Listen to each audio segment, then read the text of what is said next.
Hi hello నమస్తే, this is Suvarna. Welcome to Suman TV. Spiritual guru Anantha Sai Krishna garu స్టూడియోలో ఉన్నారు, మాట్లాడదాం. నమస్కారం అండి. నమస్తే అండి. ఇప్పటి వరకు మనం చాలా టాపిక్స్ మాట్లాడుకున్నాం, బట్ ఈ టాపిక్ మాత్రం ఏజ్ తో సంబంధం లేదు, వ్యక్తులతో సంబంధం లేదు, అందరికి కనెక్ట్ అవుతుంది. బేసిక్ గా చాలా మంది కూడా డబ్బు లేకపోయినా పర్లేదు, అవును. ప్రేమ ఆప్యాయత ఉంటే చాలు. అంటే ప్రేమ ఆప్యాయత వల్ల బంధుత్వాలు బంధాలు నిలబడవు. బేసిక్ గా నవ్వే డేస్ ఒకప్పుడు ఏంటంటే ప్రేమ ఆప్యాయత వల్లే అవసరాలు కావచ్చు, డబ్బు సహాయం కావచ్చు, ఒకరి కష్టాల్లో ఉన్న వాళ్ళని పట్టించుకోవడం కావచ్చు, ఇవన్నీ చూసాం. బట్ నవే డేస్ ఏంటంటే మనం ఈ రోజు ఒక ఫోన్ తీసుకుని కాల్ చేసాము అంటే మనకు ఉపయోగం లేని ఎవరితోనూ మాట్లాడట్లేదు. ఇది బిలీవ్ చేయాలి. ఈ రోజుల్లో ఈ కలియుగంలో ప్రేమ ఆప్యాయత ఉంటే డబ్బు మన దగ్గరకు వస్తుందా? మీరేం చెప్తారు? అదంతా అబద్ధం. ప్రేమ ఆప్యాయత ఉంటే డబ్బులు వస్తాయి అనేది ఆ కాలం వెళ్ళిపోయింది. డబ్బు ఉంటే ప్రేమ ఆప్యాయత వస్తుంది అనేది ఇప్పుడున్న జనరేషన్ లో నడుస్తుంది. ఇప్పుడు చూడండి, బయట జనరేషన్ ఎలాగుందంటే డబ్బు ఉంటే చాలు ఏదైనా కూడా మన దగ్గరికి నడుచుకుంటూ వస్తుంది. అలా ఉంది ప్రజెంట్ జనరేషన్. డబ్బు అనేది ఎంత పవర్ ఉంటుందంటే మాటలు రాకుండా ప్రపంచాన్ని శాసించే ఒక ఆయుధం లాంటిది. డబ్బుకు మాటలు రావు, కానీ ఒక వ్యక్తి దగ్గర చదువు ఉందా చదువు లేదనేది పక్కన పెట్టేస్తే డబ్బు ఉందా లేదనేది చూస్తుంది. ఈ రోజు మనము సొసైటీలో చూడండి, పెద్ద పెద్ద సెలబ్రిటీస్, పెద్ద పెద్ద బిజినెస్ మ్యాన్లు, కొంతమందికి అంటే వాళ్ళ పేర్లు ఇక్కడ మనం మెన్షన్ చేయకూడదు కాబట్టి చెబుతున్నాం, చెక్ లో సైన్ చేయడానికి కూడా రాదు కొంతమందికి. అలాంటి వాళ్ళ దగ్గర వాళ్ళు ఏదైనా ఆర్డర్ ఇస్తే విత్ ఇన్ మినిట్స్ లో విత్ ఇన్ డేస్ లో పనులు జరిగిపోతుంది. ఎందుకు జరుగుతాయి? డబ్బు అనేది పవర్ అండి, మ్యాగ్నెట్ లాంటిది. డబ్బు మన దగ్గర ఉంటే ఎవరైనా మన దగ్గరికి రావాల్సిందే. డబ్బుకి అంత విలువ ఉంది. సరే, ఇప్పుడు ప్రేమ ఆప్యాయత గురించి మాట్లాడుతున్నాం కాబట్టి ఇద్దరు వ్యక్తులు తీసుకుందామండి.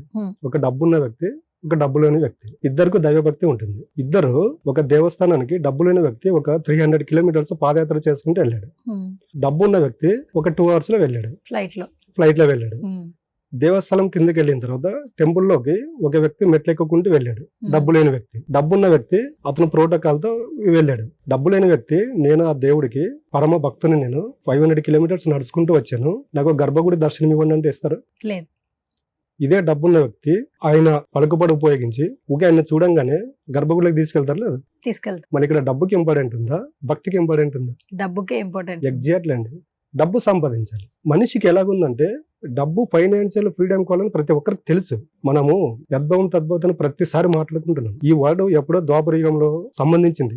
అంటే కొన్ని వందల సంవత్సరాల క్రితం నువ్వు ఏది అనుకుంటే అది జరుగుతుందని శ్రీకృష్ణుడు ఎప్పుడో చెప్పాడు. బట్ మనం దాన్ని పాటించట్లేదు. డబ్బు లేదు, ఎక్కడికి వెళ్ళినా నాకు అవమానాలు జరుగుతున్నాయని తెలుసు. ఆ డబ్బు సంపాదించడానికి ధైర్యం చేయట్లేదు. తప్పు ఎవరు అక్కడ? తప్పు మనదే కదా. అదే డబ్బు ఉందనుకోండి, నిన్ను మెట్ల దగ్గర కాదు కదా, డైరెక్ట్ దర్శనానికి తీసుకెళ్తారు. మన దగ్గర డబ్బు లేనిదానికే కదా. నేను 500 కిలోమీటర్లు నడుచుకొచ్చానండి, నాకు భక్తుడు, నాకు ఆయన దేవుడు అంటే భక్తి ఎక్కువ, నన్ను తీసుకెళ్ళను అంటే సెక్యూరిటీ తీసుకెళ్తాడా? తీసుకెళ్ళలేడు.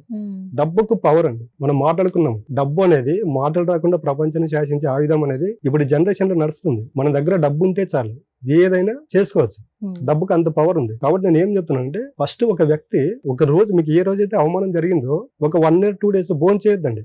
అప్పుడు ఏమవుతుందంటే అది మనలో ఇదంటాడు ఒక ఫైర్ అనేది, అవమానం అనేది ఒక వ్యక్తికి బలమైన అవమానం జరగాలండి. ఎప్పుడైతే అవమానాలు జరిగినప్పుడు మన వ్యక్తి అనేది రియలైజ్ అవుతాడు ఎందుకు అవమానం జరిగింది. ఇప్పుడున్న సొసైటీలో నీకు అవమానం జరిగిందంటే ఒకటే కారణం, నీ దగ్గర డబ్బు లేకపోతే అవమానం జరుగుతుంది. డబ్బు ఉందనుకోండి, డబ్బున్న వ్యక్తి తప్పు ఉన్నా కూడా పట్టించుకోరు, ఎందుకంటే ఆ వ్యక్తి దగ్గర డబ్బు ఉంది. కాబట్టి డబ్బు సంపాదించాలని ఒక వ్యక్తి బలంగా అనుకున్నాడు అనుకోండి, ఏవి ఆయన ముందు నిలబడవు. ఈ రోజు మనం చూసుకున్నాము, ప్రపంచంలో సక్సెస్ అయిన మీరు ఎవరైనా తీసుకోండి, జస్ట్ ఒక హిస్టరీ తీసుకోండి, పాస్ట్ ఒక 20 years, ఒక 25 years తీసుకోండి. తినడానికి ఒక్క పూట భోజనం లేని వాళ్ళు కూడా ఈ రోజు కోటీశ్వరులుగా మారారు. అంటే వాళ్ళ తపన ఎలాగుంటుంది, వాళ్ళకి జరిగిన అవమానాలు ఎలాగుంటాయి, వాళ్ళని అన్ని బేర్ చేసి వాళ్ళ పైన నిలబడారు కాబట్టి ఈరోజు సక్సెస్ అవుతున్నారు. బట్ మనం ఏం చేస్తున్నాం అంటే, ఈ అవమానం జరిగిందని దాన్ని అక్కడికే వదిలేస్తున్నాం. ఈ అవమానం ఎందుకు జరిగిందని ఒకసారి ఆ అవమానానికి గురైన వ్యక్తి అనుకున్నాడు అనుకోండి, డబ్బు సంపాదించడం పెద్ద పని కాదు. ఎందుకంటే మనం ఇతిహాస పురాణాల నుంచి ఎప్పుడు అనుకున్నాం, ఒక వ్యక్తి ఏదైనా బలంగా నిలబడి ఇది నేను చెయ్యాలి అనుకున్నాడు అనుకోండి, ఖచ్చితంగా అయి తీరుతాడు.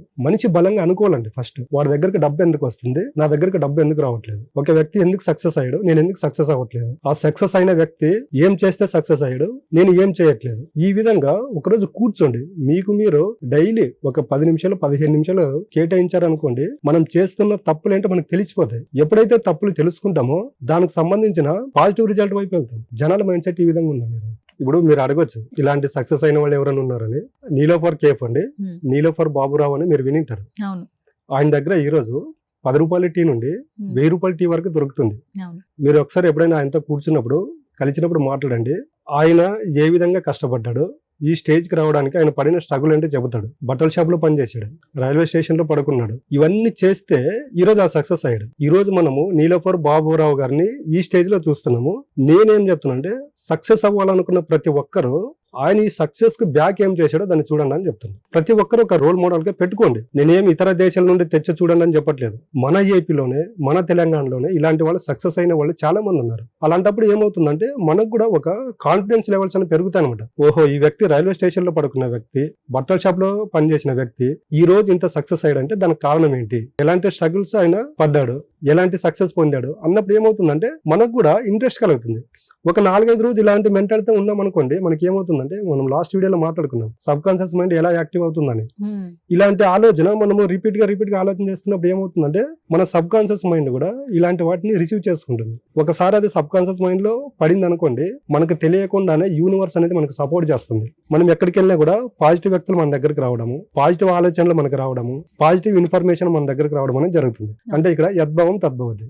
నువ్వు సక్సెస్ అవ్వాలనుకున్నావు, అప్పుడు ఏం చేస్తుంది యూనివర్స్ డైరెక్ట్ మాట్లాడదు. నువ్వు సక్సెస్ అవ్వాలనుకున్నావు, నీకు సంబంధించిన మెటీరియల్ నీ దగ్గరికి పంపిస్తున్నా, నీవు దీనిపైన స్టేబుల్ గా నిలబడని మనకి యూనివర్స్ సపోర్ట్ చేస్తుంది. కాబట్టి ఈరోజు సక్సెస్ అవ్వాలనుకున్న ప్రతి ఒక్కరు ఇప్పుడు ఎక్కడికి వెళ్ళినా మనకి సోషల్ మీడియాలో ఉంది. ఒక యూట్యూబ్ లో కొడితే సక్సెస్ స్టోరీస్ దండి వస్తాయి. మీకు నచ్చిన వాళ్ళ స్టోరీ తీసుకోండి, డైలీ ఒకటి చూడండి, మనలో కాన్ఫిడెన్స్ లెవెల్ పెరుగుతుంది కదా.